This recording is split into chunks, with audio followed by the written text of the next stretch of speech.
வணக்கம் நண்பர்களே, இது உங்கள் ஆப்பரா தமிழ் சேனல். சொந்த வீடு கட்டணுங்கிறது நம்மளுடைய ஒவ்வொருத்தருடைய கனவா இருக்கும். இப்ப இருக்கிற விலைவாசியில சொந்த வீடு கட்ட முடியுமா அப்படின்ட்டு கவலைப்பட்டுட்டு இருக்கீங்களா? கவலையை விடுங்க. இன்னைக்கு வீடியோல மத்திய மாநில அரசுகள் கொடுக்கும் வீடு கட்டுவதற்கு சம்பந்தமான திட்டங்கள் என்னென்ன, நிதியுதவிகள் என்னென்ன, யாருக்கு வீடுகள் கிடைக்கும், அதனுடைய தகுதிகள் என்னென்ன அப்படிங்கிறத தெளிவா பார்க்க போறோம். வீடியோவை கடைசி வரைக்கும் பாருங்க. அப்போதான் எந்தெந்த திட்டத்துக்கு எப்படி அப்ளை பண்றது அப்படிங்கிறத உங்களால தெளிவா புரிஞ்சுக்கிற முடியும். சொந்த வீடு கட்டுவதற்காக மத்திய அரசு கொடுக்கும் திட்டங்கள் என்னென்ன அப்படிங்கிறத பார்த்துடலாங்க. மத்திய அரசு பிரதான் மந்திரி ஆவாஸ் யோஜனா கிராமின், பிரதான் மந்திரி ஆவாஸ் யோஜனா அர்பன் அப்படிங்கிற 2 திட்டங்களை மக்களுக்காக செயல்படுத்திட்டு இருக்காங்க. இந்த 2 திட்டங்களுடைய முழு தகவல்களையும் இப்ப நம்ம பார்த்துடலாம். முதல் திட்டமான பிரதான் மந்திரி ஆவாஸ் யோஜனா கிராமின்ல வீடு இல்லாத ஏழை மக்களுக்கும் குடிசை வீடுகளை காங்கிரீட் வீடுகளா மாற்ற நினைக்கிறவங்களுக்கும் இந்த திட்டத்துல வீடு கிடைக்கும். இந்த திட்டத்துல 2.5 லட்ச ரூபாயில இருந்து 3 லட்ச ரூபாய் வரைக்கும் நிதியுதவி செய்யப்படுது. நிதியுதவி வீடு கட்ட ஆரம்பிச்சதுக்கு அப்புறம் படிப்படியா வழங்கப்படுங்க. இந்த திட்டத்துக்கு பஞ்சாயத்து ஆபீஸ் மூலமாவோ, விஓஓ மூலமாவோ, பிடிஓ ஆபீஸ் மூலமாவோ நம்மளால விண்ணப்பிக்க முடியுங்க. இந்த திட்டத்துக்கு முக்கியமா ஏஜென்ட் தேவையில்லை. ஆதார் கார்டும் ரேஷன் கார்டும் பட்டா இருந்தா போதுங்க. மத்திய அரசு கொடுக்கும் அடுத்த திட்டம் என்ன அப்படிங்கிறத இப்ப பார்த்துடலாம்.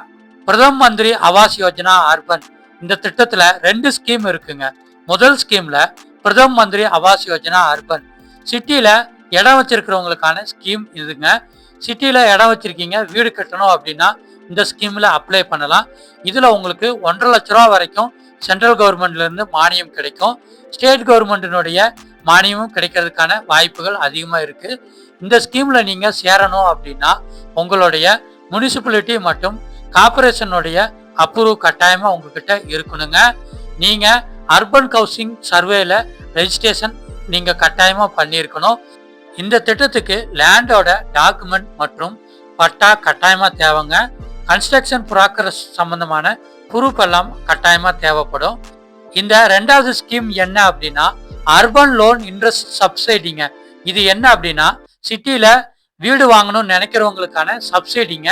நீங்க லோன் மூலமா வீடு வாங்க போறீங்க அப்படின்னா இந்த திட்டத்துல நீங்க அப்ளை பண்ணலாம். உங்களுக்கு 1 லட்ச ரூபாயில இருந்து 1.8 லட்சம் ரூபாய் வரைக்கும் மானியம் கிடைக்கிறதுக்கான வாய்ப்பு இருக்கு. இன்கம் எலிஜிபிலிட்டி இந்த திட்டத்துல கட்டாயமா செக் பண்ணுவாங்க. இந்த திட்டத்துக்கு எப்படி விண்ணப்பிக்கலாம் அப்படின்னா பேங்க் லோன்ல நீங்க எடுக்கிறப்ப பேங்க்ல என்கொயரி பண்ணுங்க, உங்களுக்கு இது எலிஜிபிள் ஆகுமா அப்படின்ட்டு செக் பண்ணிக்கிறணுங்க. இந்த திட்டத்துல கட்டாயமா என்ன தேவைப்படும் அப்படின்னா லோன் டேட் ரொம்ப முக்கியங்க. பேங்க் அபிஷியலோடைய இன்ஃபோ மட்டுமே ஃபாலோ பண்ணுங்க. இது முழுக்க பேங்க் சம்பந்தப்பட்ட திட்டங்க. தமிழ்நாட்டு மக்களின் சொந்த வீடு கனவை நினைவாக்குவதற்கு தமிழ்நாடு அரசு கொடுக்கும் வீடு பற்றிய திட்டங்கள் என்னென்ன அப்படிங்கிறத இப்ப நம்ம பார்த்துடலாங்க. தமிழ்நாடு அரசு வீடு கட்டுவதற்கு 2 திட்டம் கொடுக்குறாங்க. பசுமை வீடு திட்டம், கலைஞரின் கனவு இல்லம் திட்டம்.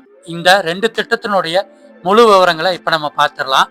முதலாவதா இந்த சோலார் பவர் கிரீன் ஹவுஸ் அப்படிங்கிற பசுமை வீடு திட்டத்துல ஒரு பயனாளிக்கு கட்டாயமா அவங்க வறுமை கோட்டுக்கு கீழே உள்ளவங்களா இருக்கணுங்க. அப்படி இருக்கிறவங்களுக்கு தான் இந்த வீடு அப்ளை பண்ண முடியும். இதுல 1.8 லட்ச ரூபாயிலிருந்து 2 லட்ச ரூபாய் வரைக்கும் மானியம் கிடைக்குங்க. இந்த திட்டமும் வீடு கட்ட ஆரம்பிச்சதுல இருந்து படிப்படியாக தான் மானியம் வழங்குவாங்க. இந்த திட்டத்துல நீங்க அப்ளை பண்ணணும் அப்படின்னா உங்களுடைய பஞ்சாயத்து ஆபீஸ் மற்றும் ஆர்டிஓன்னு சொல்லப்படக்கூடிய ரூரல் டெவலப்மெண்ட் ஆபீஸ் மூலமாக தான் நீங்க அப்ளை பண்ண முடியும். இந்த திட்டத்துக்கு கட்டாயமா வறுமை கோட்டுக்கு கீழே உள்ளவங்களுக்கு இந்த திட்டம் கிடைக்குங்க. நீங்க அதுல இருக்கீங்களா அப்படிங்கிறத செக் பண்ணி பார்த்துக்கோங்க. இந்த திட்டத்துல வீடு கிடைச்சிச்சு அப்படின்னா வீட்டுல சோலார் லைட்டிங் வைப்பாங்க.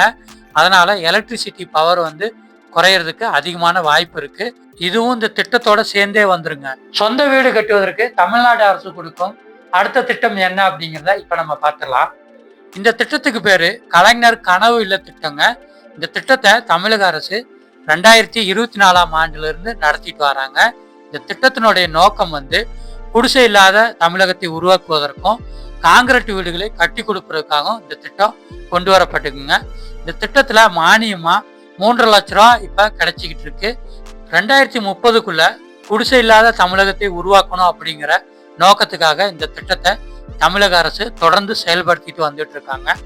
ஒவ்வொரு வருஷமும் 1 லட்சம் வீடுகளுக்கு அரசாணைகளை தமிழக அரசு தொடர்ந்து வெளியிட்டு வந்துகிட்டு இருக்காங்க. இந்த வருஷத்துக்கான அரசாணையும் வெளிவந்திருக்குங்க. இந்த திட்டத்துல எப்படி சேரலாம் அப்படிங்கிறத பார்க்கலாம். இந்த திட்டத்துல பஞ்சாயத்து ஆபீஸ் மூலமாகவும் பிடிஓ ஆபீஸ் மூலமாகவும் தாங்க நம்மளால சேர முடியும். பஞ்சாயத்து மூலம்தான் அவங்க ஹவுசிங் சர்வே லிஸ்ட்ல யாரெல்லாம் பயனாளிகள் அப்படிங்கிறத சேர்ப்பாங்க. அப்படி உங்க பேர் அந்த பயனாளிகள் லிஸ்ட்ல வந்துச்சுன்னா நீங்க இந்த திட்டத்துக்கு எலிஜிபிள் ஆயிருவீங்க. உங்களுடைய பஞ்சாயத்து ஆபீஸ் மூலமாகவும் பிடிஓ ஆபீஸ் மூலமாகவும் இந்த திட்டத்துக்கு நீங்க விண்ணப்பிக்கலாங்க. இந்த திட்டத்துல 3.50 லட்சம் ரூபாய் உங்களுக்கு நிதியுதவி கொடுக்குறாங்க. வீடு இல்லாதவங்களுக்கு இந்த திட்டத்துல முன்னுரிமை கொடுக்குறாங்க. இந்த திட்டத்துல கட்டப்படக்கூடிய வீடுகளுடைய லேஅவுட்டை நீங்க இப்ப பார்த்துட்டு இருக்கீங்க. நண்பர்களே, இந்த சொந்த வீடு கட்டணுங்கிற கனவை நனவாக்குறதுக்கு மத்திய அரசு மற்றும் மாநில அரசு கொடுக்கும் திட்டங்கள் பற்றிய முழுமையான தகவல்களை நீங்க தெரிஞ்சிருப்பீங்க. இந்த வீடியோ உங்களுக்கு ரொம்ப யூஸ்ஃபுல்லா இருந்திருக்கும்ட்டு நான் நம்புறேங்க. இதே மாதிரி சொந்த வீடு கட்டுற கனவோடு இருக்கிற உங்க ஃப்ரெண்ட்ஸ் அண்ட் ஃபேமிலிக்கு இந்த வீடியோவை கட்டாயமா ஷேர் பண்ணுங்க. அப்பதான் இந்த திட்டங்கள் பற்றிய விழிப்புணர்வையும் அதுல கிடைக்கக்கூடிய நிதி உதவியும் எல்லாருக்கும் கிடைக்கிறதுக்கு அவங்களுக்கும் உதவி பண்ணுங்க. இதே மாதிரி இன்னொரு மணி சேவிங்ஸ் வீடியோவில் உங்களை மீண்டும் சந்திக்கிறேன். நன்றி, வணக்கம்.